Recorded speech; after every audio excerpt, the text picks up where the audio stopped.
నమస్కారం. Welcome to I dream. ధర్మ మార్గం కార్యక్రమానికి స్వాగతం. నేను మీ విజిత.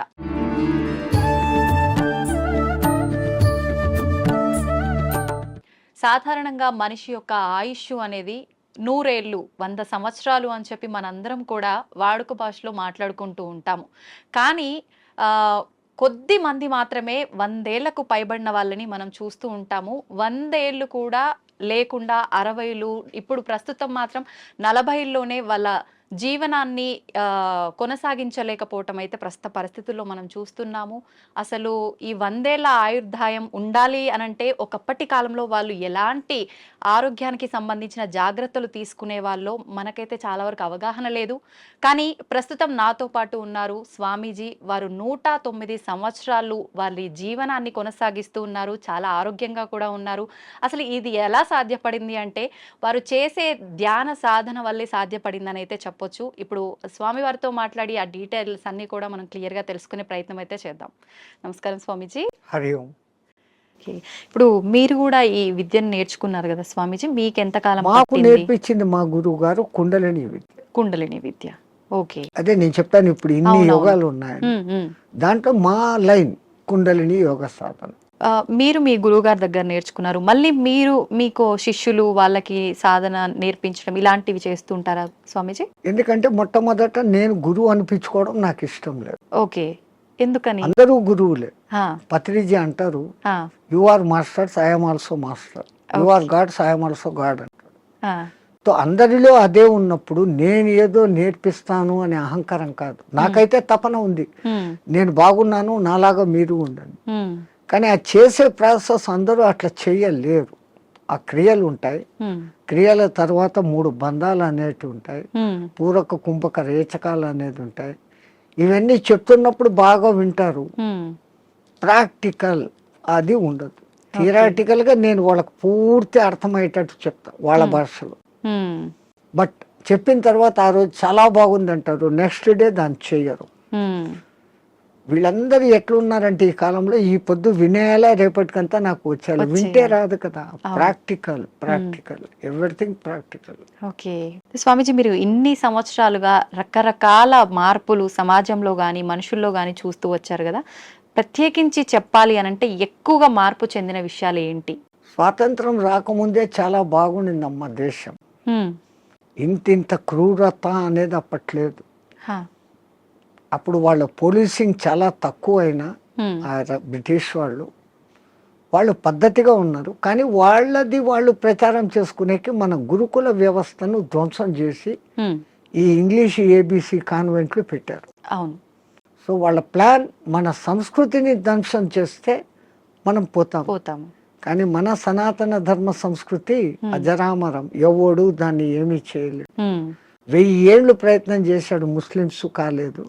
400-500 చేసిన బ్రిటిష్ వాళ్ళ చేత కాలేదు. ఈ పొద్దుకు అది అజారామరంగా ఉంది. ఎందుకంటే మనది గురు శిష్య పరంపర, అది ఎక్కడా పోదు. ఇప్పటికి కేరళలోను కాశ్మీర్లోను ఉన్న బ్రాహ్మిన్స్, నంబుద్ధిడి బ్రాహ్మణ్స్ అని ఉంటారు. వాళ్ళ వేద పఠన విధానం, వాళ్ళు వేదాన్ని కాపాడుకుంటూ వస్తున్నారు. పుస్తక రూపంలో వీడు కాల్చేశాడు. మస్తకాన్ని ఎక్కడ కాలుస్తావు? మస్తకంలో పెట్టుకుని తరతరాలు అందిస్తున్నారు. కాబట్టి మన దేశం ఈ రోజుకు అలాగనే ఉంది, భవిష్యత్తులోనూ అలాగనే ఉంది. ఒకప్పటి రోజుల్లో చూస్తే ఆడవాళ్ళకి చాలా ప్రత్యేకత, గౌరవం ఉండేది. ప్రస్తుత సమాజంలో అది అసలు కనుమరుగైపోయిందనే చెప్పాలి. మనుశాస్త్రంలో నా స్త్రీ స్వాతంత్రం రహస్య అన్నాడు అని దాన్ని ఏదో తప్పుగా లోకం చెప్తా ఉంది. ఆయన ఆ మాట అన్న తర్వాత దాని వెనకాల ఎంత ఎక్స్ప్లెనేషన్ ఇచ్చాడో అది చదవరు. ఒక అమ్మాయిని తండ్రి, అన్నదమ్ములు అపురూపంగా రక్షకులుగా ఉండాలి. పెద్దదై పెళ్లి చేసిన తర్వాత భర్త రక్షకుడుగా ఉండాలి. తనకు వయసు పెద్దదైనప్పుడు సంతానము తల్లిని అపురూపంగా చూసుకోవాలి అని ఆయన చెప్తూ, ఇంతమంది ప్రొటెక్షన్ లో ఉండే ఆమెకు వేరేగా స్వాతంత్రం అవసరం లేదు అన్న మాట అంటే దాన్ని మనం మిస్అండర్స్టాండ్ చేసుకొని స్త్రీలకు స్వాతంత్రం లేకుండా చేశారు, మీ సంస్కృతి వెస్ట్, మేము చూడు ఎంత ఫ్రీనెస్గా ఉన్నాము అని. ఫ్రీనెస్గా ఉండి 3 రోజులకు ఒకసారి విడాకులు తీసుకుంటున్నారు. మన సనాతన ధర్మంలో విడాకులు అన్న వ్యవస్థ లేదు. అవును. ఒక్కసారి పెళ్లి చేసుకుంటే జీవితాంతం వాళ్ళిద్దరూ కలిసిమెలిసి ఉండాలా అన్నంత వ్యవస్థ పెట్టారు. స్వామీజీ మీరు అన్నది కరెక్టే. కానీ ప్రస్తుత సమాజంలో చూసుకుంటే విడాకుల సంఖ్య చాలా పెరిగిందనే చెప్పాలి. ఎందుకంటే రీజన్ ఈ ఏంటంటారు? డామినేషన్ పెరిగిపోయింది. హ్మ్. నేను నీలాగా చదువుకున్నాను, నన్ను తక్కువ ఎక్కువ చూస్తున్నావు అన్న డిఫరెన్స్లు వస్తాను. హ్మ్. హ్మ్. ఒక చిన్న కాంప్రమైజ్, ఆయన అట్లా అన్నాడు నేను ఇట్లా అన్నాను అంటే అది విడిపోతుంది. అవును. ఎవరో ఒకరు తగ్గడము ఎక్కడము చేసుకుంటూ పోయినప్పుడు ఆ బంధం మొదట్లో కొంచెం కొట్లాటలు జరిగినా జీవితాంతం సాగుతుంది. హ్మ్. ఈ మధ్య ఏమైపోయింది, చిన్న చిన్న విషయాలకు కూడా ఆ ఫారినర్స్ లాగానే హ్మ్. ఈ రోజు పెళ్లి 3 నెలలకే డైవర్స్, అవును. అభిప్రాయ భేదాలు. లవర్స్ పెళ్లి చేసుకున్న వాళ్ళు కూడా విడిపోతారు. హ్మ్. వీళ్ళు ఒకళ్ళనొకళ్ళు ముందు అర్థం చేసుకోవడం, హ్మ్. ముందు అర్థం చేసుకొని ఈమెది తన ఇంట్లో తాను రాణిలాగా పెరిగింది, ఇప్పుడు వాళ్ళందరినీ వదిలి మా ఇంటికి వచ్చింది, నా పేరు నిలబెడుతుంది నా కుటుంబంలోకి వచ్చి అని ఆమెను అంత గౌరవంగా ఈయన చూసుకున్నప్పుడు, ఇప్పుడు మా అమ్మా నాన్నలు మా అత్త మామలే, నా మొగుడే నాకు దేవుడు అన్నట్లు ఈమె చూసుకున్నప్పుడు లోకంలో ఈ డిఫరెన్సెస్ రావు. రావు. తప్పు ఇటుందా అటుందా కాదు, హ్మ్. వీళ్ళిద్దరి మధ్య సరి అయిన అవగాహన ఉందా లేదు. అండర్స్టాండింగ్ కూడా లేదు. ఒక తల్లికి ఏం భయం ఉంటుంది, హ్మ్. 20 ఏళ్ళ వరకు పెంచుకున్న కొడుకు ఎక్కడ ఆమె కొంగులో కట్టేసి వెళ్ళిపోతుందో అనేది తల్లి బాధ. ఆ. నేను మా వాళ్ళందరినీ ఇడిచిపెట్టి ఇక్కడికి వస్తే ఈమె పెత్తనం ఏంది, నా మొగుడుతో నాకు స్వేచ్ఛ లేదు అని ఈమె.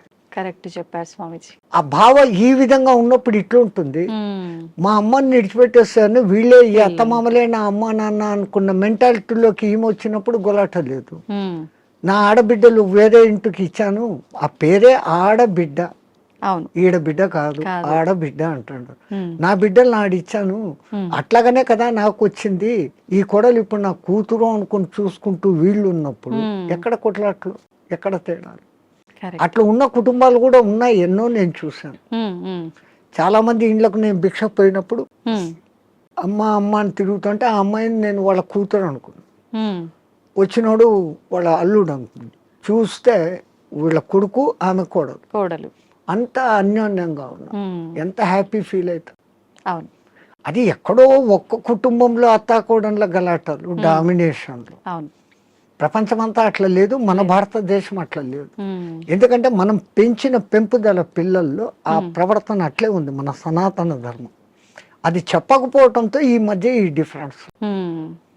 ఓకే. సమిష్టి కుటుంబంలో ఉన్న పెరిగిన పిల్లలు అద్భుతంగా ఉంటారు. హ్మ్. ఎందుకంటే వాళ్ళకి అన్ని ఆప్యాయతలు, మామ అత్త ససు బహుశా అన్ని వరుసలు అక్కడ ఉంటాయి. అవును. పెళ్లికి ముందు నుంచే అత్త ఉంటాయి. అదే మేనమామ, మీరంతా మేనత్త. మేనత్త, అవును. మేనమామ, మామ అత్త, ఇవన్నీ వరుసలు ఉంటాయి. అవును. సో ఆ అఫెక్షన్లో పెరిగిన వాడు ఎప్పుడు లవ్ డిస్ట్రిబ్యూట్ చేయాలని చూస్తాడే తప్ప హ్మ్. ఈ ఇన్కన్వీనియన్స్ ఫీల్ కాడు, Okay. ఇన్సెక్యూరిటీ ఫీల్ కాడు. హ్మ్.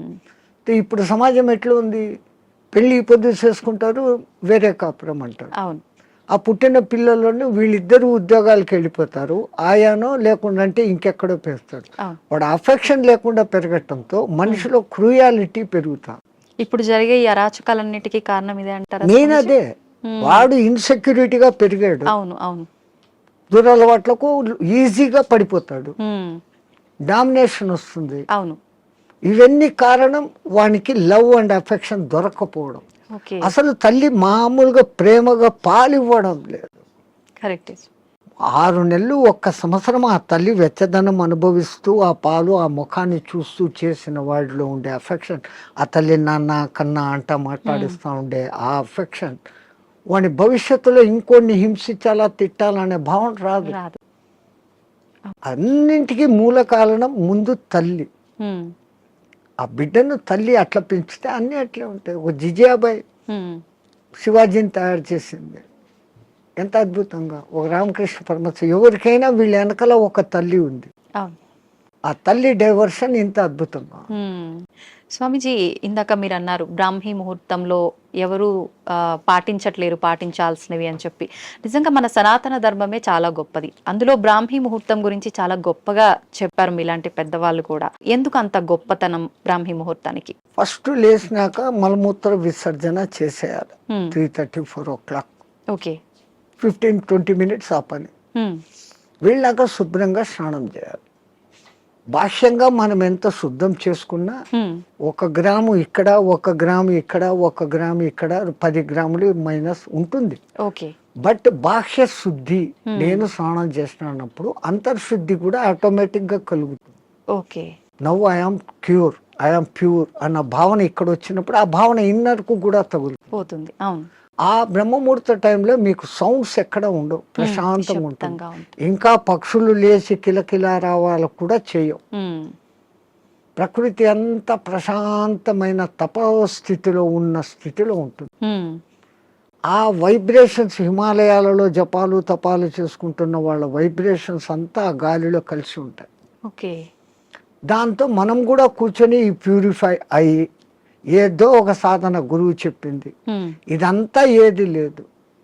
పత్రి చెప్పినట్లు శ్వాస మీద ధ్యాస, సంథింగ్ ఏది ఆలోచన లేకుండా కూర్చుంటే ఒక మనిషి ఒక దినంలో ఇప్పుడున్న పరిస్థితుల్లో ఇది అది అంటూ 60,000 ఆలోచనలు చేస్తాడు. సముద్రంలో అలలన్నా ఏ పొద్దున్నా అలసిపోయి గమ్మనైతాయేమో కానీ ఈ మనోతరంగాలు అలవడం లేదు. One after one. ఈవెన్ మీరు నిద్రపోయినా నిద్రలో 5 గంటల సేపు మనసే పనిచేసి కలలు చూపిస్తుంది. ఆ 1 గంట సౌండ్ స్లీప్. అది మన నిజమైన తత్వం. అక్కడ మనం ఆత్మతత్వంలో ఉన్నాం. బట్ ఆత్మతత్వంలో ఉన్న మన సంగతి మనకు అప్పుడు తెలీదు. లేచిన తర్వాత I had a sound sleep అంటాను. సో ఈ సాధన ఉపాసనలు మన పెద్దవాళ్ళు నువ్వు మేలుకొని సుషుప్తి స్థితిలోకి పో అనేదానికి ఈ సాధనలు వ్యవహారాలు. ఓకే. అయితే ఇప్పుడు సాధనలు ఇవన్నీ చేయలేని వాళ్ళు, నార్మల్ వాళ్ళు ఇప్పుడు బ్రహ్మీ ముహూర్తంలో ఇలాంటి పనులు చేయాలి, అలాంటి పనులు చేయాలి, అసలు కరెక్ట్ బ్రాహ్మీ ముహూర్తం అంటే ఏ సమయం నుంచి ఏ సమయం వరకు? అదే చెప్పాను కదా, 3 to 3:45 దేవతల టైం. ఓకే. 3:45 to 4:45 ఋషుల టైం. 4:45 to 5:45 మానవుల టైం. ఓకే. ఆఫ్టర్ దట్ రాక్షసుల టైం అని అంట. ఇప్పుడు ప్రతి ఒక్కరూ రాక్షసుల టైంలోనే అన్ని స్నానాలు. సూర్యోదయం అప్పుడు ఆ అరుణ కిరణాలు అని వస్తాయి కదా, దాంట్లో ఎన్నో రకాల మనకు ఆరోగ్యాన్ని ఉత్తేజాన్ని కలిగించే వేవ్స్ ఉంటాయి. అల్ట్రావైలెట్, ఇన్ఫ్రారెడ్, ఎలక్ట్రోమాగ్నెటిక్, దానికి ఏమో ఇప్పుడు ఈ పేర్లన్నీ పెట్టారు. అప్పుడు సూర్యుని 7 వర్ణాలకు కలుపుకొని దాంట్లో తెలుపులో 7 వర్ణాలు ఉన్నాయని మన వాళ్ళు గుర్తించి చేస్తాడు ఆ సాధన, వర్ణ సాధన. ఇప్పుడు అదే కలర్ థెరపీ అని మళ్ళీ బయటకు వచ్చింది. రంగు బాటళ్లలో నీళ్లు పెట్టి సూర్యుడి దగ్గర పెట్టి బయట ఎండలో 7 రోజులు అట్లా పెట్టిన నీళ్లు తాగితే ఆ కలర్ కు సంబంధించిన జబ్బు ఉన్న వాళ్ళకి క్యూర్ అవుతారు. ఒక్క సూర్యుడు ఆరోగ్య ప్రదాత అని మన వాళ్ళు చెప్పారు. దాంట్లో నుంచే ఇన్ని వస్తున్నాయి. ఇప్పుడు మన భూమి మీద పెరుగుతున్న మూలికలు అన్నీ పెరుగుతున్నాయంటే సూర్యుడు ఆధారం. నైట్ పూట తన సూర్యకిరణాలనే చంద్రుని మీదకి పంపించి అక్కడి నుంచి రిఫ్లెక్ట్ అయ్యి అది ఔషధులకు శక్తిని ఇస్తున్నాడు సర్కిట్. ఓకే. సో అందుకే మన పూర్వీకులు గుర్తించి ఆరోగ్యం భాస్కరాది చేత అన్నారు. ఆరోగ్యం సూర్యుని చేతిలో ఉంది. ఓకే. స్వామిజీ, ప్రాణాయామం ఇది చేసే వాళ్ళు ఎక్కువ కాలం జీవించే అవకాశం ఉంటుందంటారు కదా? 100%. పూర్వీకులు చెప్పిన లెక్క 21,600 రెస్పిరేషన్స్, 21,600 హంస జపం సాధారణంగా ఎవడో చేసేస్తాను ఇన్వాలంటరీ. అప్పుడు ఆ ఊపిరితిత్తులు ఇంతే పని చేస్తుంది. ఇట్లా తీసుకుంటున్నాం, ఇట్లా వదిలేస్తున్నాం. పరమాత్ముడు మనకు ఊపిరితిత్తులు ఇంత పని చేసేకి ఇచ్చాడు. దాంట్లో 10th కాదు కదా, 1% కూడా మనం చేయడం లేదు. తీసుకుంటున్నాం, వదులుతున్నాం. తీసుకున్న గాలిని యూటిలైజ్ చేసుకోవడం లేదు, ఉపయోగించుకోవడం. ఆ దానికి ప్రత్యేకంగా ఈ పూరక కుంభక రేచకాలు అనే ప్రాణాయామ వ్యవస్థ పెద్దవాళ్ళు పెట్టారు. ఓకే. సంపూర్ణంగా ఊపిరితిత్తులు నిండేంతగా దీర్ఘంగా శ్వాస తీసుకొని ముక్కులు మూసేస్తాం. ఓకే. ఆ తర్వాత బలవంతంగా ఆ గాలిని మింగుతున్న ఫీలింగ్ చేసి కడుపులో కూడా గాలి పోతోంది అని చెప్పి మళ్ళీ ఒకసారి ముక్కులు ఓపెన్ చేసి ఇంకొంచెం తీసుకుంటాం. అంత గాలి తీసుకొని మన కెపాసిటీని బట్టి 30 seconds 40 secondsతో ఆరంభించి నెలలు సంవత్సరాలు గడిచేసరికి 2 minutes 2.5 minutes వరకు ఆ కుంభకంలో ఉంచినప్పుడు తీసుకున్న గాలి మొత్తం యూటిలైజ్ అయ్యి కణాలు ఇడిచిన కార్బన్ డైఆక్సైడ్ అంతా వచ్చి బయటకు వచ్చేస్తుంది. ఓకే. అది రేచకం. ఈ విధంగా చేయడంలో మనకు శాస్త్రజ్ఞులు, మన ఆ పూర్వీక శాస్త్రజ్ఞులు చెప్పింది, ఇడా పింగళ అనేది సూర్య చంద్ర నాడులు. ఒక ముక్కు ద్వారా చల్లని గాలి బాడీలోకి వస్తుంది, ఒక ముక్కు ద్వారా వేడి. శరీరంలో శీతోష్ణాలు సమస్థితిలో ఉండి ఆ రెండింటిని నియంత్రించగలిగినప్పుడు వాయువు ఈ రెండు ముక్కులలో కాకుండా మనకున్న 72,000 నాడులలో 11 నాడులు ముఖ్యం. కండ్లకు పోయేది, చెవులకు పోయేది, ముక్కులకు పోయేది. ఇవన్నీ కాకుండా ఈ 11 మళ్ళీ సుషుమ్న అనేది మూలాధార చక్రం నుంచి సహస్రారం వరకు కనెక్టివిటీ కలిగిన ఒకే ఒక్క నరం. మిగతాటి కొన్ని చోట్ల వచ్చి కట్ అయిపోతాయి, ఎన్ని చోట్ల వచ్చి కట్ అయిపోతాయి. ఇది అఖండంగా మూలాధారం నుంచి అక్కడ దాకా వస్తుంది.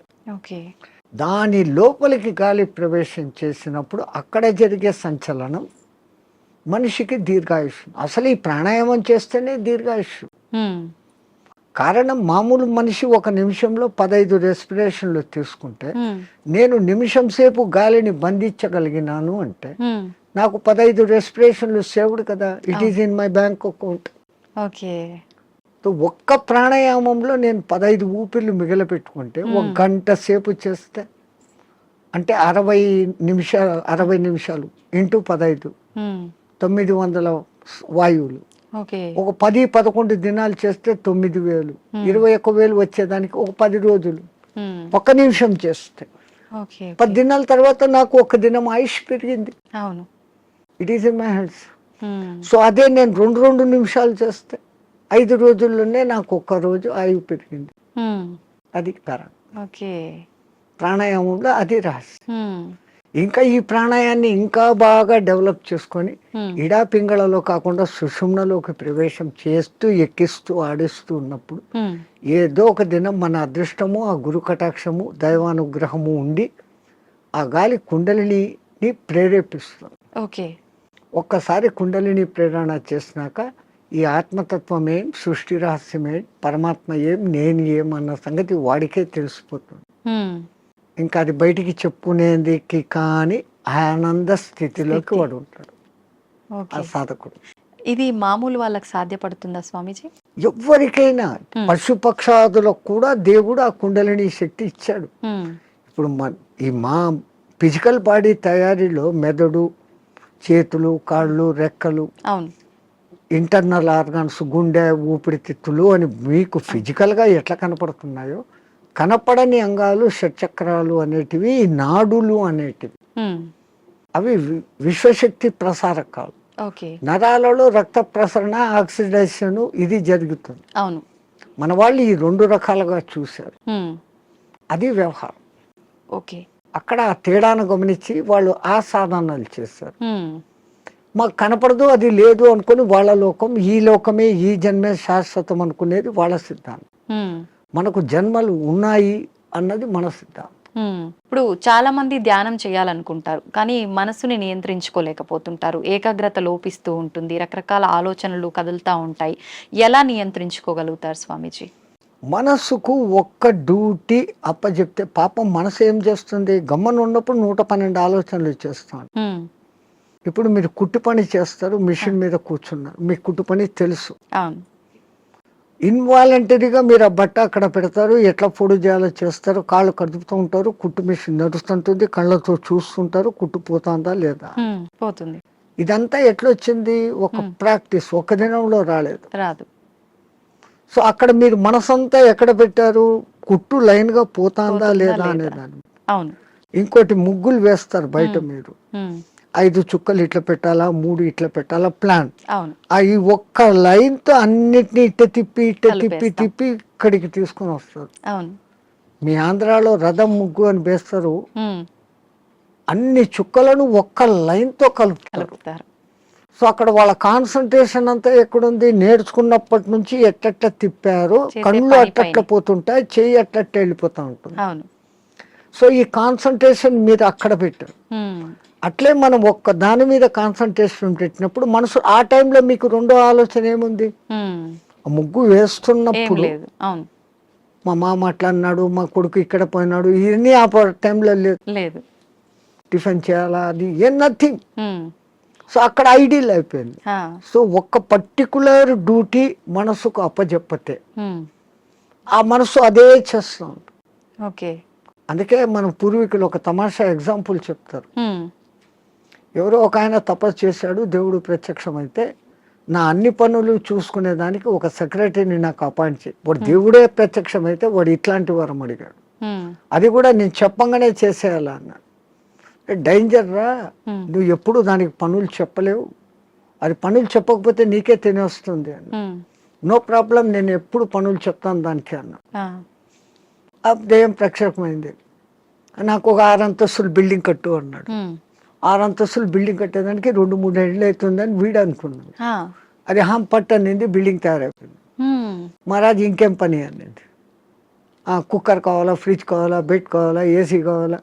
వీడు ఇట్లా అడుగుతున్నాడు, అక్కడక్కడ అన్నీ వచ్చేస్తాను. వచ్చేస్తా ఉన్నాయి. ఇంక ఏం అడిగేదానికి లేకుండా పోయింది. ఉమ్, ఇంకా దానికి పని చెప్పకపోతే వీడి పని పడుతుంది. అంతే. సో అప్పుడు వాడు గురువు దగ్గరికి పోయినాడు. ఉమ్, మహారాజ్ బుద్ధి లేక నేను ఇట్లాంటి వరం అడిగినాను, ఇది ఇట్లా చేస్తుంది అనుకోలేదు. What am I to do, క్యా కర్నా మై? ఆ, అరే ఉస్ బూత్ కో ఇతర లేకే ఆ దేయాన్ని ఎక్కడికి తా అన్నాడు. ఆ, అది వచ్చింది. మా గురువు చెప్పిన పని చేయను, దానికి కమాండ్ అన్నా. ఉమ్, అది ఇంకోటి మాట, వీడి మాట వినాలి కదా. అవును. వీడు చెప్పినాడు, మా గురువు చెప్పినట్టు చేయన్నాడు. ఉమ్, ఓకే మహారాజ్, గురు మహారాజ్ ఏం చేయమంటారు అని. ఆ, అక్కడ ఒక తాటి చెట్టు ఉండేది, దాన్ని ఎక్కువ దిగు అన్నాడు. అది ఈ రోజుకు ఎక్కి దిగుతానే ఉంది. ఆ, సో టెక్నిక్ అవును. అట్లా ఇదే దృష్టి, మనం ధ్యాస, నేను చెట్టు ఎక్కుతున్నాను, ఈ చెట్టులోకి శ్వాస ఎక్కి దిగుతా ఉంది. ఓకే. దాన్ని అబ్జర్వ్ చేస్తూ ఉంటే మీ మనస్సుకు ఉమ్, ఇప్పుడు ఇంకా అదే డ్యూటీ. అవును, అవును. దానికి రెండో డ్యూటీ లేదు, ఆ దేయానికి రెండో డ్యూటీ, మనసుకు రెండో డ్యూటీ లేదు. లేదు. ఈ ఎక్కి దిగడం గమనించడం, ఉమ్, అదే ప్రాణాయామ ప్రక్రియలో కూడా. ఓకే. దాన్ని మంత్రంతో జోడించి చేస్తే ఇంకా శక్తివంతం. ఓకే. మన బాడీలోని కణకణము మంత్రబద్ధమైతూ ఒకానొక దినానికి ఈ మాంసపిండం మంత్రపిండం కాగలుగుతుంది. ఉమ్, మంత్రంతో అనుసంధానం చేస్తారు. ఓకే. మంత్రాలు చదవలేని వాళ్ళు ఉంటారు, ఉమ్, మాకు మంత్రాలు ఇష్టం లేదు, మేము మతం కాదు అనేవాళ్ళు అంటే ఉంటారు. మంత్రం ఎవరికి వాళ్ళు చెప్పుకోవాలా స్వామిజీ, ఉపదేశం తీసుకోవాలా గురువుల దగ్గర నుంచి? అందుకే గురువు అవసరం, గురు బినా విద్యా నహి అని. ఆ, కొన్నాళ్ళు ఆయన దగ్గర శిష్యరికం చేసినప్పుడు వీడు దేనికి సూటబుల్, ఉమ్, నేను ఇచ్చే విద్యను వీడు సద్వినియోగం చేస్తాడా, దుర్వినియోగం చేస్తాడా. ఉమ్, అందుకే పాతకాలంలో కొన్నాళ్ళు నా దగ్గర సేవ చేయి అంటారు. ఉమ్, మన మెంటాలిటీ అర్థమవుతుంది. ఓకే.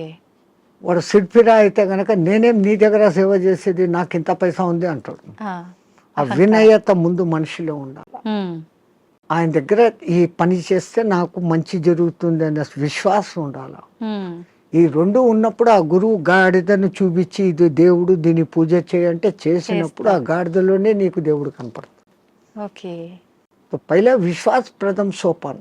విశ్వాసం అనేది అన్నిటికీ మించిన శక్తి. ఓకే.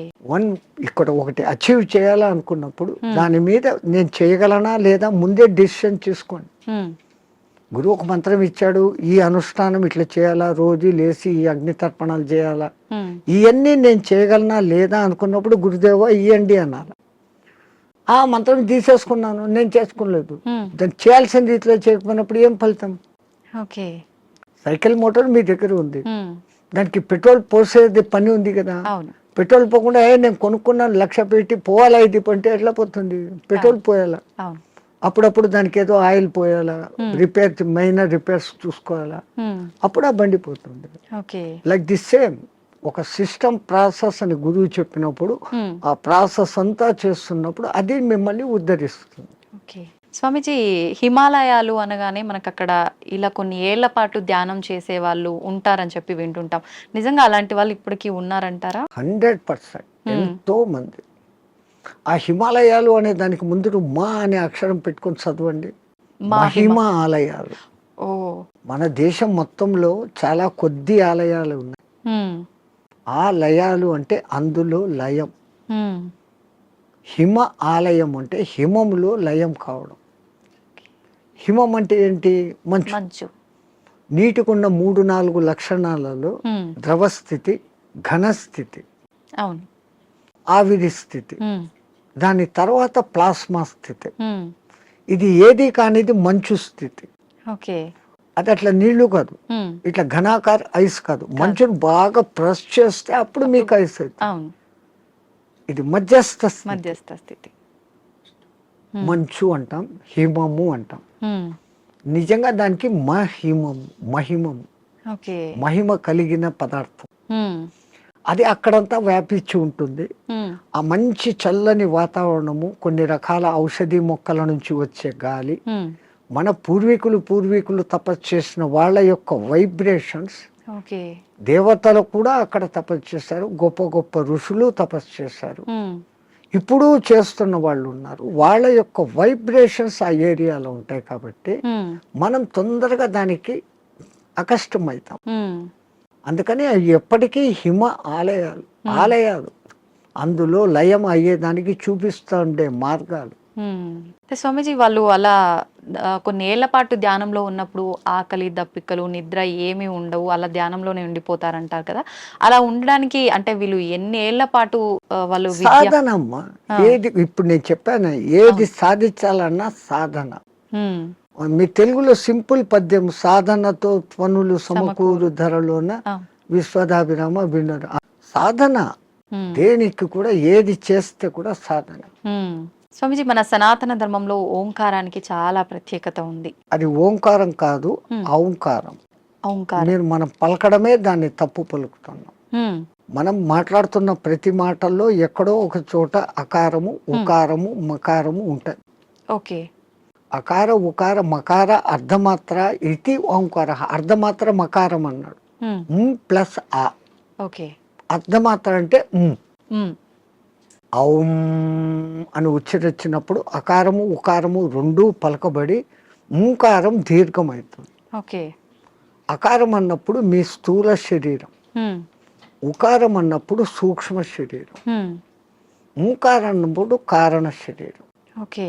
ఇంకో విధంగా చెప్పాలంటే అకారం అన్నప్పుడు జాగృత్ అవస్థ, ఉకారం అన్నప్పుడు నిద్రావస్థ, ఓంకారం అన్నప్పుడు సుషుప్తి అవస్థ.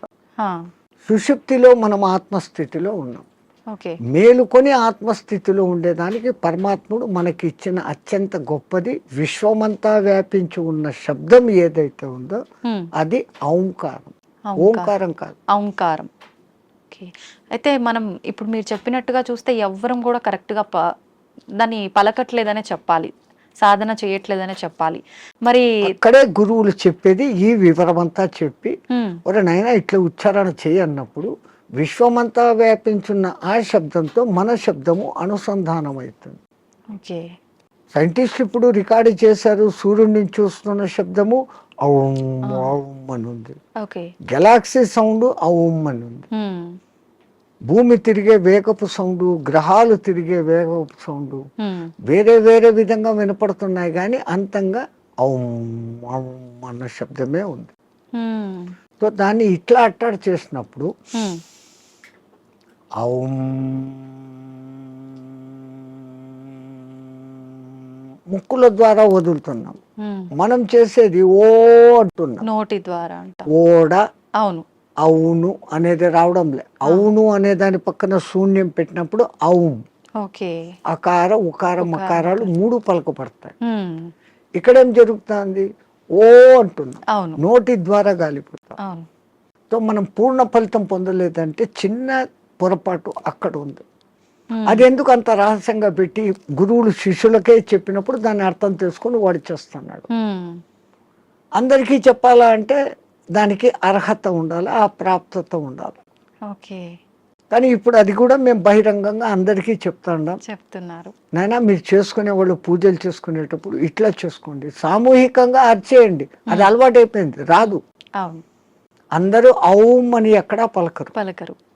మనం ఒక్కళ్ళం అక్కడ అందరూ ఓం నమ శివాయ అంటే మనం ఒక్కళ్ళం ఇక్కడ ఔం నమ శివాయ అన్నామంటే డిఫరెన్స్ అయిపోతుంది. మనమే తప్పు చేస్తున్నామేమో స్వరం మారిపోతుంది, వాళ్ళందరూ మన దిక్కు చూస్తుంటారు.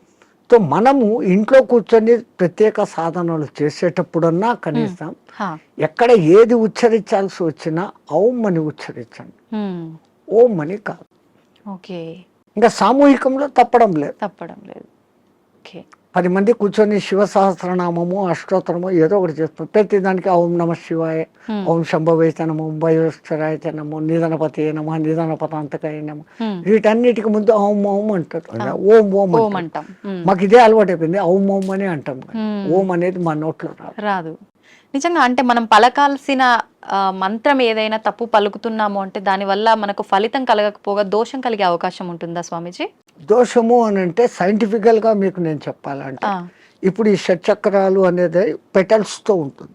మూలాధారం 4 పెటల్స్ దళాలు, స్వాధిష్టానం 6, మణిపూరకం 10, అట్లా 10, 12, 16, 2, 50 అక్షరాలు దాంట్లో నిక్షిప్తమై ఉంటాయి. వర్ష అనేది మూలాధారంలో, పాప బాబమ్మ అనేది అట్లా ఒకటి వేరే వేరేగా ఉంటాయి. ఈ మంత్రం ఒక రిథమాటిక్ గా చదివినప్పుడు మీరు పియానో మీద అది అడ్డదిడ్డంగా కొడితే సరిగ్గా రాదు. వాడు వాయించాల్సిన రీతిలో వాయించినప్పుడు సుమధురంగా వస్తుంది. ఇట్లా ఈ మంత్రం కూడా ఆ లెహర్ చదివినప్పుడు ఈ పెటల్స్ కదులుతాయి. ఆ పెటల్స్ కదిలినప్పుడు ఆ చక్రం కంట్రోల్ చేస్తున్న మీ ఇన్నర్ ఆర్గాన్స్. మూలాధారము పెద్ద పేగును కంట్రోల్ చేస్తుంది. స్వాధిష్టానము చిన్న పేగులను, యూరినరీ బ్లాడర్ను, రీప్రొడక్టివిటీ ఆర్గాన్ను చేస్తుంది. మణిపూరకము డైజెషన్ సిస్టము, చిన్న పేగులు ప్లస్ అన్నాశయము, వీటిని కంట్రోల్ చేస్తుంది. అట్లా ఏ అంగాలను అవి చేస్తుందో ఆ జరిగే వైబ్రేషన్స్ ఆ అంగాలను శక్తివంతంగా ఆరోగ్యవంతంగా చేస్తాయి. ముందు మంత్రాలలో ఉన్న అర్థం ఇది. అందుకనే వాళ్ళు స్వరము ఇట్లా పలకాల, ఇట్లా చేయాలని. వేదం అందరూ చదవలేము అంటే కారణం, ఒక గురువు దగ్గర 12 ఏళ్ళు నేర్చుకుంటే ఒక్క ఋగ్వేదం వస్తుంది మీకు. ఒక్కొక్క వేదం నేర్చుకునేకి 12 ఏళ్ల కాలం సుస్వరంగా. ఇప్పుడు అనేక మంది పాపం వేద పాఠశాలలు పెట్టి మళ్ళీ మన పూర్వ సంస్కృతి ఇంత గొప్పదన్న సంగతి తెలుసుకుని ఎట్లా చేస్తే బాగుంటుంది ఏమన్న సంగతి మీద పోతున్నా. వేదం అంతా సైన్స్ అమ్మా, ఊరికే ఏది చెప్పలేదు. సంధ్యావందనం చేసే దగ్గర నుంచి సైన్స్. ఇప్పుడు వీళ్ళు చేసే సంధ్యావనం తప్పు పట్టడం కాదు. పాతకాలంలో వాళ్ళు ఏం చేశారు, నదిలో వక్షస్థలం లోతు నీళ్లలో నీటికి ఎదురు ప్రవాహానికి నిలబడి ఓ చెంబుతో నీళ్లు తీసుకొని ఆ సూర్యుని దిక్కు పెట్టి ధారగా వదిలేవాళ్ళు. ఎప్పుడైతే ఒక మనిషి ఇంత లోతు నీళ్లలోకి పోతాడో అపాన వాయువు ఆటోమేటిక్గా పైకి వస్తుంది. మామూలు నీళ్ల తొట్టిలో ఒక ఎంటీ చెంబును ముంచండి, ఎంత ప్రెషర్ వస్తుంది, లోపల గాలి పైకి రావాలని చూస్తాం. అదేమో ఇంత చెంబు, ఎంతో బలం ఉపయోగించాలి. సో ఈ అపాన వాయువు పైకి వస్తుంది. మనం చెంబు నీళ్లు తీసుకొని అన్నప్పుడు ప్రాణవాయువుని తీసుకున్నాం. ప్రాణ అపాన సమాయక్తం పచాన్యన్నం చతుర్విధం అని భగవద్గీతలో చెప్పిన ఆ ప్రాణ అపాయాల సమ్మిళనం జరిగి శరీరంలోని స్థూల సూక్ష్మ కారణ శరీరాలకు ఆ శక్తి పోతుంది. ఆ ధార అట్లా వదులుతున్నప్పుడు సూర్యకిరణాలు ఆ ధారలో నుంచి ఫిల్టర్ అయ్యి వచ్చి ఇట్లా పెట్టి పోసేటప్పుడు సరిగ్గా మన షట్చక్రాలు ఉంటాయి. ఆ ధార మన ఎదురుగా షట్చక్రాల దగ్గర పడతా ఉంటుంది.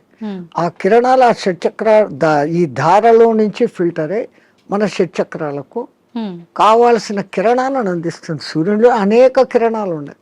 సహస్ర కిరణుడు అని ఆయనకు పేరు. 1000 రకాల కిరణాలు ఉన్నాయి. ఒక్కొక్క కిరణం ఒక్కొక్క పని చేస్తుంది. ఆ పని చేయడం కూడా 12 నెలలలో ఒక్కొక్క నెలకు ఒక్కొక్క విధంగా చేస్తుంది. అందుకనే ద్వాదశాదిత్యుడు అని పేరు పెట్టారు. ఉన్న సూర్యుడు ఒక్కడైనా ఒక్కొక్క నెలలో ఆయన మార్పులు చెందుతూ ఆ కిరణాల ప్రవాహం ఇస్తాడు. ఇప్పుడు ఈ విధంగా సంధ్యావందనం చేసినప్పుడు రావాల్సిన గుడ్ కిరణాలు మనలోకి వచ్చి ఆరోగ్యం బాగుంటుంది, చక్రాలు నీట్ గా యాక్టివేట్ అవుతాయి. అసలు గాయత్రి మంత్రం 24 అక్షరాలు చదివినప్పుడు మన 24 తత్వాలు శుద్ధీకరణ. అవన్నీ వైబ్రేషన్ వర్డ్స్. శబ్దం వైబ్రేషన్ క్రియేట్ చేస్తుంది. పెద్ద పెద్ద సైంటిస్టులు ఇప్పుడు నిరూపణ చేస్తున్నారు. పలకాల్సిన రీతిలో ఓంకారం పలుకుతే అది దూరంగా స్క్రీన్ మీద మీకు గొప్ప శ్రీచక్ర యంత్రాన్ని చూపించింది. ప్రూవ్డ్. ఇంకొన్ని మంత్రాలు చదివినప్పుడు ఇంకొన్ని డిజైన్లు వచ్చినాయి. అవన్నీ ఏది మన పూర్వీకులు యంత్రాలు అని గీస్తారే, ఈ గ్రహానికి ఇట్లా గీయాలి, ఇట్లా పెట్టాలి, ఇంత చకోరాలు, ఇంత వృత్తాలు అని. అవును. అదంతా ఏమంటే ఇది హ్మ్. శబ్దశాస్త్రము, రేఖాశాస్త్రాన్ని అనుసంధానం చేసి వాళ్ళు ఆ శబ్దోత్పత్తి ఈ వైబ్రేషన్స్ ఇట్లా క్రియేట్ అవుతాయని వాళ్ళకి తెలుసు. ఓకే. అందుకని ఆ రిథీమ్గా పలికినప్పుడు ఆ ఫలితాలు వస్తాయి. వస్తాయి. స్వామీజీ, నేనే గాయత్రి మంత్రంకి సంబంధించి అడుగుదాం అనుకున్నా, మీరే ఆ టాపిక్ తీసుకొచ్చారు. గాయత్రి మంత్రం ఆడవాళ్ళు చదవటానికి పనికిరాదు అని చెప్పి వింటున్నాం. 100% చదవచ్చు. హ్మ్. మంత్రము సూర్యుడిదైన అధిష్టాన దేవత అమ్మ గాయత్రి దేవి, హ్మ్. 5 ముఖాలతో ఉన్న మహాతల్లి అని మనం చెప్పుకుంటాను. హ్మ్. అట్లాంటప్పుడు స్త్రీ చదవకూడదని ఎక్కడుంది? ఇదే విషయమై పండిత శ్రీరామ శర్మ అనే మహానుభావుడు, హ్మ్. ఆయన ఉత్తరప్రదేశ్లో ఉండేవాడు. 24 ఏళ్ళు సంవత్సరానికి 24 లక్షల గాయత్రిని చేస్తూ ఉపాసన చేస్తే హ్మ్. ఆయనకు ఆ తల్లి తాను ఉన్న ప్రదేశం, విశ్వామిత్రుడు తపస్సు చేసుకున్న ప్రదేశాన్ని చూపిస్తే హ్మ్. అక్కడ పోయి ఈ అఖండ జ్యోతిని పెట్టి నిత్యము గాయత్రి యజ్ఞాలు చేస్తూ హ్మ్. ఆడవాళ్లకు యజ్ఞోపవీతాలు వేస్తూ గాయత్రి ఉపదేశం చేసేవాడు. ఓకే. అప్పుడు కొంతమంది ఉత్తరప్రదేశ్ బ్రాహ్మణ్స్ హ్మ్. ఆయన మీద కోర్టులో కేసేసినారు. నువ్వు వేదాన్ని భ్రష్టు పట్టిస్తున్నావు, మా సదాచారాన్ని భ్రష్టు పట్టిస్తున్నావు, వేదాలు గాయత్రి మంత్రం చదవకూడదు. ఓకే. ఆయన కోర్టులో ఒకటే మాట అన్నాడు, హ్మ్. అయ్యా మీరు వేదాలు ఉపనిషత్తులు అన్నీ చదివారంటారు కదా, హ్మ్. ఎక్కడైనా ఒక్క శ్లోకము స్త్రీకి గాయత్రి ఉపదేశం చేయకూడదు అని రాసి ఉంటే, హ్మ్. పలానా ఋషి చెప్పాడు, పలానా దేవత చెప్పాడు అనే కోటింగ్ ఒక్కటి ఉంటే హ్మ్. నాకు ఇవ్వండి, నా బ్రాహ్మణత్వాన్ని, నా సంస్థను మూసేస్తా, హ్మ్. నా బ్రాహ్మణత్వాన్ని వదులుకొని జనేవి తీసేస్తాను అన్నాడు. హ్మ్. వీళ్ళు 3 నెలలు తల కింద కాళ్ళు పైన పెట్టి ఎతికారు, ఆ! లేదు. ఓకే. ఎందుకు స్త్రీకి లేదు అన్నారంటే ఆమెకు కుటుంబ బాధ్యతలు ఎక్కువ, హ్మ్. ఈ మాసికంలో వాళ్ళకు ఈ పీరియడ్ కొంచెం ఇబ్బందికరంగా ఉంటుంది. అవును. అప్పుడు ఆ అనుష్ఠానం ప్రకారం కనీసం న్యాయంగా గాయత్రి చేయాలంటే 24 ముద్రలు వేస్తూ, హ్మ్. ఒక్కొక్క ముద్ర వేస్తూ ఒక్కొక్కసారి గాయత్రి 24 అక్షర గాయత్రిలన్నా చేయాలి. ఓకే. మళ్ళీ దాంట్లో 3 రకాలు ఉన్నాయి. హ్మ్. ఒక్క గాయత్రి త్రిపద ఆ! 8 అక్షరాలతో ఉండాలి. ఓకే. అది అనుష్టుప్ ఛందస్సు అని ఇంకోటి ఉంది 32 అక్షరాలు, అది 4 పాదాలు ఉంటుంది, హుహు. అది కూడా 8వ అక్షరాలుగానే అవుతుంది. హ్మ్. అదంతా ఒక రహస్యం. ఓకే. మళ్ళా నవార్ణవ గాయత్రి అని ఒకటి ఉంది, హ్మ్. అది చేయాలంటే అమ్మవారి నవార్ణవం అనే పూజలు ఎట్లా చేస్తామో దాంట్లో 9 ఔంకారాలు వస్తాయి. ఓకే. అవి ఎట్ట పట్టాలా, ఏది చేయకూడదు, అది బహిర్గతం చేయని విద్య. ఓకే. గాయత్రి అంటేనే రహస్యం అంటారు. అవును. కానీ ఆ మహానుభావుడు అది అందరికీ అర్హత కలిగించాడు. కుల మత భేదం లేదు, ఎందుకంటే అది మంత్రం సూర్య మంత్రం. హ్మ్. ఆ పండిత శ్రీరామ శర్మకు కుడి భుజంగా ఉన్నవారే రామకృష్ణ మహానుభావుడు, హ్మ్. ఆయన కూడా ఇదే చేశాడు. ఓకే. ఆ గాయత్రి దీని మూలంగా ఆ మహానుభావుడు అంత శక్తిమంతుడే, పండిత శ్రీరామ శర్మకు తగిన శిష్యుడు అని పేరు తెచ్చుకున్నాడు. హ్మ్. ఆ మహానుభావుడే చేరదీసి బాగా దగ్గరుండి చేసిన వాడే మీకు ఇప్పుడు బాగా ప్రసిద్ధుడైన మారెళ్ళ రవిశాస్త్రి. ఓహ్! ఆ పరంపర అట్లా వస్తుంది. హ్మ్. అదంతా పండిత శ్రీరామ శర్మ దయ. ఓకే.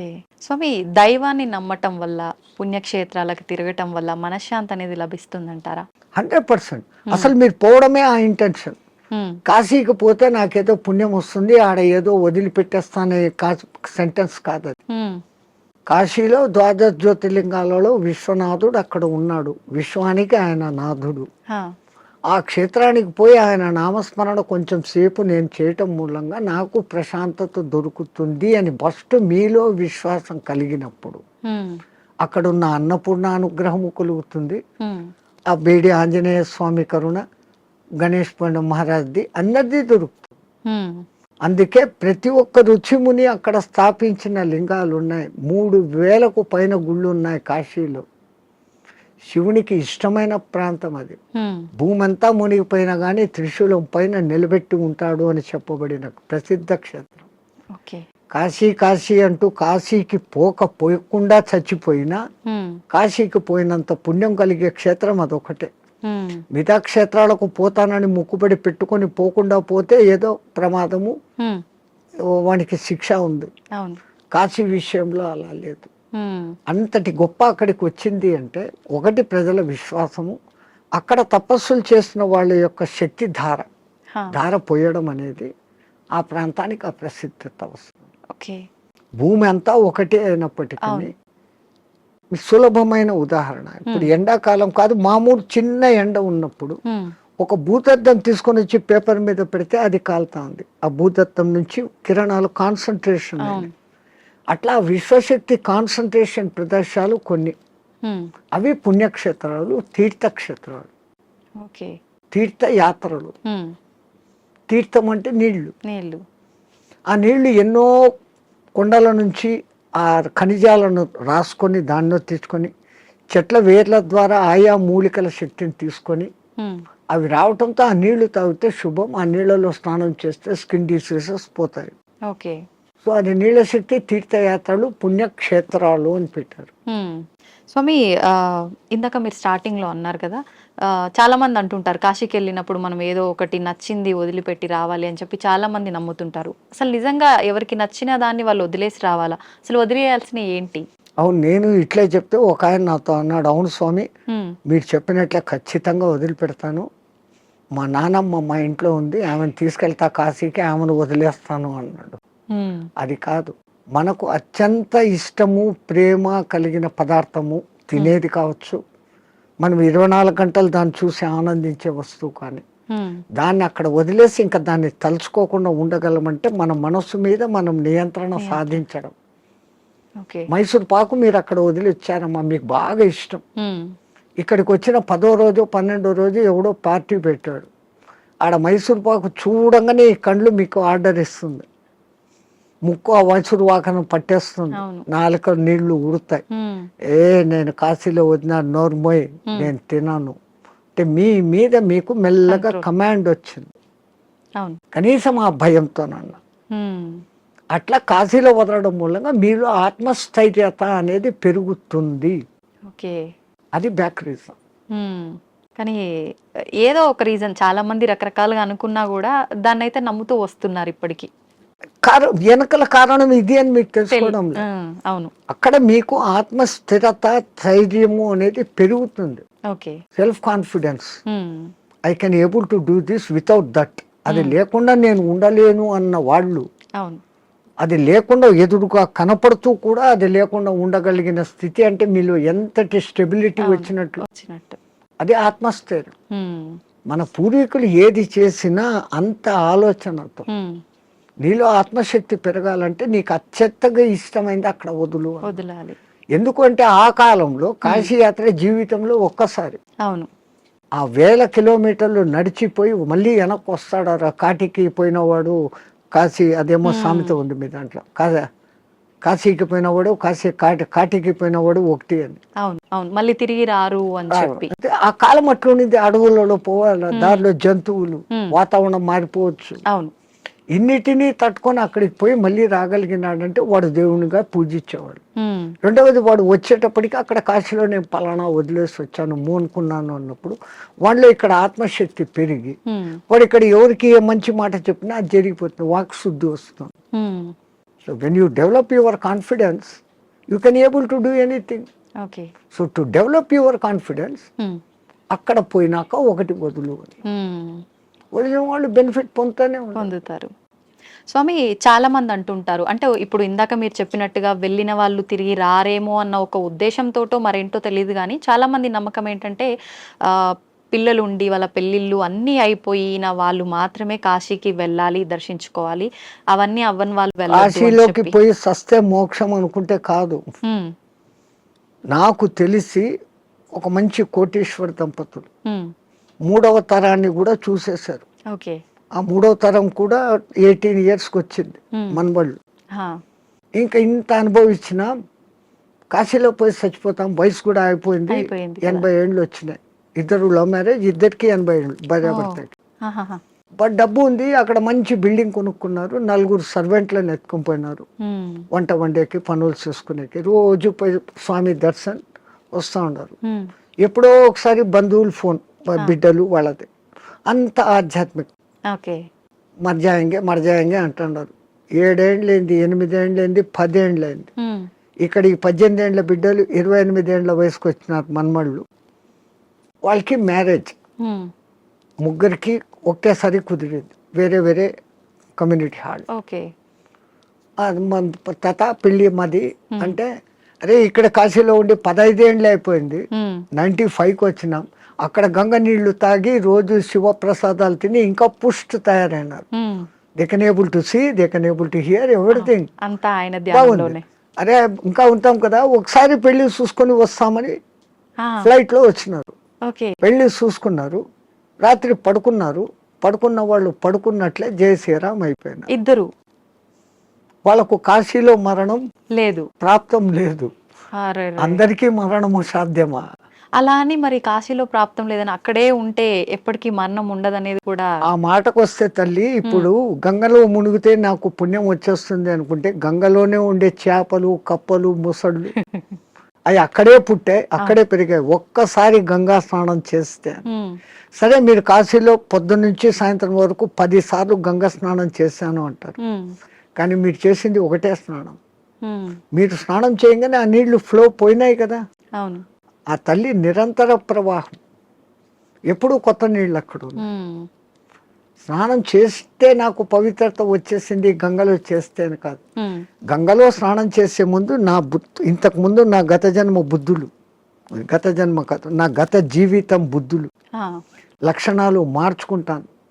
నేను ఇంక మీద అట్లా ఉండను. అక్కడ మిమ్మల్ని మీరు జస్టిఫై చేసుకొని, తల్లి నాకు ఆ బుద్ధి ప్రసాదించు అని మునిగి లేచి, ఆ మాట ప్రకారం మీరు ఇక్కడ ఉన్నారంటే మీకు మోక్షము ముక్తి. అంతే తప్ప ఆడపోయి 100 మునకలు వేసి ఈడొచ్చి అత్తమామల్ని తిట్టో, అమ్మా నాన్నను తిట్టో, భర్తని హింసించో, భార్యను హింసించో, సంవాట్ మగ ఆడ ఎవడైనా చేసేది ఈ తప్పులన్నీ ఇక్కడ చేస్తూ, నేను పోయి గంగలో 6 సార్లు మునిగొచ్చాను, నేను సస్తే మోక్షానికి, నువ్వు నువ్వు అక్కడ మార్పు చెందేదానికి మునగాలి. అందుకే పాతకాలంలో అక్కడ మునిగేటప్పుడు పంతుళ్ళు మీ చేత 10 మంత్రాలు చెప్పిస్తారు. దశ హరాయే గంగాయే స్వాహ. మనం శారీరకంగా, మానసికంగా, వాక్కు రూపంలో 10 రకాల తప్పులు చేస్తాం. ఈ 10 తప్పులను క్షమించు, ఈ తప్పులు నేను మళ్ళీ చెయ్యను, అది ఉండాలి. కరెక్టే స్వామిజీ. ఆ దేవుడా నేను చేశాను, నన్ను క్షమించు, మళ్ళా పోయి అదే చేస్తాను, నో యూస్ కదా.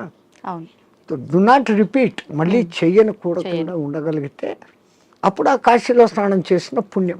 కాశీనే కాదు, ఏ నీళ్ళలో, నర్మదా, కావేరి, గోదావరి, కృష్ణ, కిట్నే. అవును స్వామి, కాశీలో మరణించిన వారికి చెవు ఇలా పైకి వచ్చినట్టుగా ఉంటుందని చెప్పి అంటుంటారు కదా, సైంటిఫికల్ గా కూడా ప్రూఫ్ అయ్యింది. ఎందుకని అట్లా? అక్కడ ఉన్న ఆ వాతావరణము, ఎంత శవాలను అక్కడ కాలుస్తూ ఉన్నా, ఈ మధ్య కొంచెం అక్కడ మాంసాహార దుకాణాలు పెట్టినా, ఆ ప్రత్యేకమైన కాశీ ఏరియాలో ఒక వాయు వైబ్రేషన్స్ వేరే, ఆ నిరంతర భగవన్నామ ఉచ్చారణ వైబ్రేషన్స్ ఆ గాలిలో కలిసి, అక్కడ చనిపోయిన మనిషికి ఈ కుడి చెవు కింది భాగం దగ్గర ఒక నరువు ఉంటుంది. ఆ నరువు ఉబ్బుతుంది, బాడీ అంతా ఉబ్బుతుంది, ఫస్ట్ ఆ నరువు అక్కడ ఉబ్బుతుంది ప్రత్యేకంగా అక్కడ. మిగతా ప్రాంతాలలో అది జరగదు. పాపం సైంటిస్టులు ఎంతో ప్రయత్నం చేస్తూ ఉన్నారు, ఎందుకు అట్లా జరుగుతుంది అది ఇంకా రుజువు కాలే. బట్ 99% గుర్తించారు. ఏ ఊరు చచ్చినా కొంచెం రెడ్డిష్ కలర్ వస్తుంది, కారణం అక్కడ నరము జర ఊబుతుంది. అయితే చాలా మంది దానికి రీజన్ ఇది అయ్యి ఉంటుంది, శివుడు అక్కడ చనిపోయిన వాళ్ళకి చెవులో ఏదో చెప్తాడు అది చూసి మన పూర్వీకులు అక్కడ వచ్చి రామతారకం చెవులో చెప్తాడు, ఆయన గట్టిగా చెవులు ఆగబట్టి అది అక్కడ ఎర్రగైంది అంటాడు. ఆయనకు అదే పని, ఆ సచ్చినోడికి అందరి దగ్గర పోయి చెవులు పీకి చెప్తానే కూర్చుంటాడా? అంతే కదా, మనకు ఆ విశ్వాస్. కాశీలో నేను చనిపోతే శివుడు నన్ను స్పృశిస్తున్నాడు, నేను ఈ బాడీ వదిలిపెట్టినాక నన్ను ఎవడు స్పృశిస్తా నాకేం తెలుస్తుంది. దీని పేరు అప్పుడు సదానంద అన్నారు, శవం అంటారు, పేరు పోయింది. పుట్టినప్పుడు తల్లిదండ్రులు పెట్టిన పేరు ఈ బాడీతో పాటు బాడీ లోపల ఉండేది బయటికి పోయినాక దీన్ని బాడీ అంటారే కానీ పేరుతో పిలవరు. ఆ గంటకో 2 గంటలకో శివుడు వచ్చి చెవులో చెప్తాడు అంటే అది నమ్మకూడదు అంటే నమ్మకూడదు. నేను విమర్శగా చెప్తే ఇది. కానీ మనమంతా ఆధ్యాత్మిక లోకంలో ఉన్నాం, ఆ విశ్వాసం తరతరాలుగా జరుగుతుందంటే ఎవడికో అది చెవుతో చెప్పాడు, ఇంకోడు చూశాడు. ఓకే. ఏ మాట బయటికి ఊరికే రాదు కదా. అవును. అది సత్యమైనప్పుడు నేను సస్తే అక్కడ శివుడు నన్ను చూస్తాడనే ఈ భావనతో పోవడమే ఎంత గొప్ప. ఆయన వచ్చి పీక్తాడో లేదో తెలియదు, కానీ పీక్తాడు అనేది మన సంపూర్ణ విశ్వాసం. అట్లాగనే కొన్ని క్షేత్రాలలో మరణం ముఖ్యం. ఈ భూమి అంతా అదే క్షేత్రమే కదా. ఇంట్లో సస్తే కూడా అదే చావే.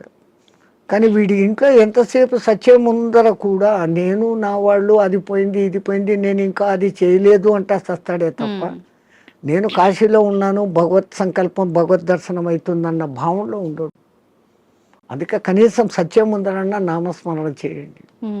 సంతోషం స్వామి, చాలా మంచి విషయాలు మీ ద్వారా తెలుసుకున్నాను. నాకు చాలా సంతోషంగా ఉంది మిమ్మల్ని కలిసినందుకు. మంగళమతి. ధన్యవాదాలు స్వామి. జై శ్రీరామచంద్రజీ.